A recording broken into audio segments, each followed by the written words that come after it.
Today we're talking savings challenges. So if you are looking to save some money, whether that be money towards a specific savings or an emergency fund or a car, or even if you want to use these tips and tricks and printables and use it to pay off debt or investing, then that's awesome as well. All of these can be converted into paying off debt, and the same principle applies to either transferring it to savings or transferring it to debt payoff.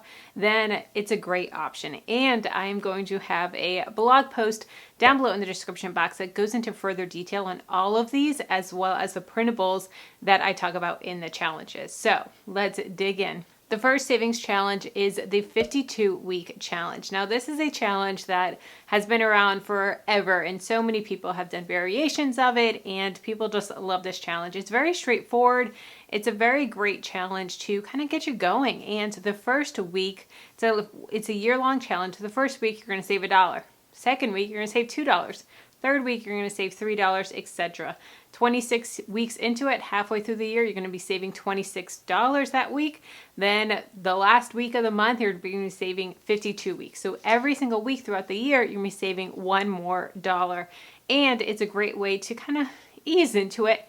Now, at the end of the year, you're going to be saving over $1,300, which is awesome. And it's not going to feel like a lot because, like I said in the beginning, it's only $1. A lot of people have even done the reverse of this and worked backwards because, let's be honest, at the end of the year, it can be hard to save that large amount of money of $52 a week and $51 a week before and $50 a week before. That's a lot of money to be saving in December when it's Christmas. So what some people do is they'll do the reverse. So that first week of January, they're saving $52, then $51.50. That way when they get to December, they're only having to save $1 that last week. Or you can even mix it up and just kind of popcorn it and say, hey, all right, today we're saving $5. Next week we're saving $32. The week after we're saving $46, and just kind of color in the chart as you wish as you get the money. Now, what you're going to be doing with this money is transferring it to savings. I personally recommend CIT Bank or a high yield savings account. I'll have links to them down below in the description box as well. And this printable is free to use. So I do have a free download for you guys for watching this video. So definitely go to the blog post and just put in your name and email address, and then it'll get emailed right to you right away. So definitely check out the printable. This is a really fun one and a great way just to get that savings going. The next savings challenge is my by far most popular challenge on my blog. I have tons of printables on my blog, and this is the most popular one. People love this challenge. It is a little bit of a challenge, but if you're serious and you're like, all right, let's get to it. We want to go hard and we want to start saving seriously or putting money towards that serious, and that is the $1,000 in 30 days. Yeah, it can seem like a lot. But every single day of the 30 days, you're going to be coloring a little hexagon and transferring that amount to savings. And then at the end of the month, at the end of the 30 days, you're going to have $1,000. So like I said, you can put that towards your debt. You can put that towards savings. Either one. I have a debt one and a savings one. So either one that you want, you can use. But $1,000 in 30 days, it's a good challenge. It's a good challenge to really get you going and motivate you. Like I said, it is the most popular challenge on my website. The next challenge is the Save What You Spend challenge. So what you're going to do for this challenge is you are going to pick a category in your budget. So whether it be eating out or groceries or different miscellaneous personal spending, whatever the category is that you want, especially depending on the severity level of how much you want to save, that'll determine which category you do. Or if you're like, hey, I need to cut back, I'm not eating out, we're going to use this as the challenge. So how the challenge works is every time that you spend money in that category, you're going to transfer that same amount to savings. So if you're spending $6.73 on a bagel for breakfast, a bagel and coffee for breakfast, you're going to transfer that same amount to savings. And what this printable does is it helps you to keep track of it, and then it also gives you a running tally of how much you're transferring to savings. So basically, if you don't have the money to be spending double that on that meal or on that coffee or on the Ulta run or whatever it is, then don't buy it. So if you cannot spend $24 out for lunch that day, then you can't be spending the $12. So whatever your amount is, you're going to double it Half of it is going to go towards the meal or the purchase. The other half is going to go towards savings. And then we have the fun printable, of course, to track it. And also, guys, I love making these printables for you. So definitely comment down below if there's any specific printable that you want me to make. I will definitely make it for you guys. Definitely email me and tell me what ideas you have, kind of how you want it.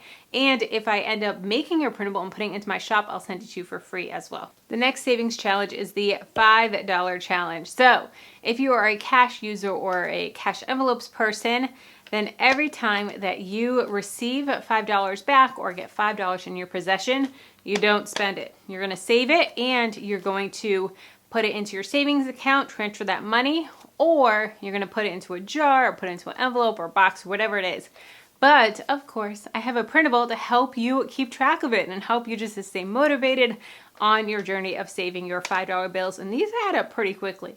So this is the $5 challenge, which is so much fun and a great way because it's, you know, it's a few dollars. It's a good chunk of change, but it's not going to break the bank every time that you receive a $5 bill back from change. Or now if you get like $20 back from your groceries and you get cash back or change and all they have is fives, you're putting all those fives in there. You're not saying, oh, can I have a 20 cent? Nope.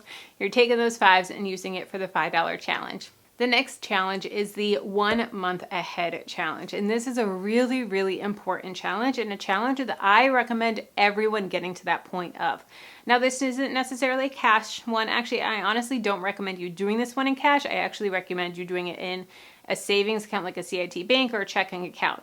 So what the 1 month ahead challenge is getting 1 month ahead on your bill. So saving up so that you have that 1 month ahead on your bills so that you can use that as a buffer. I know a lot of people that recommend $1,000 for emergency fund. I personally don't. I personally believe that everyone should be 1 month ahead on their bills or working towards that point of getting 1 month ahead.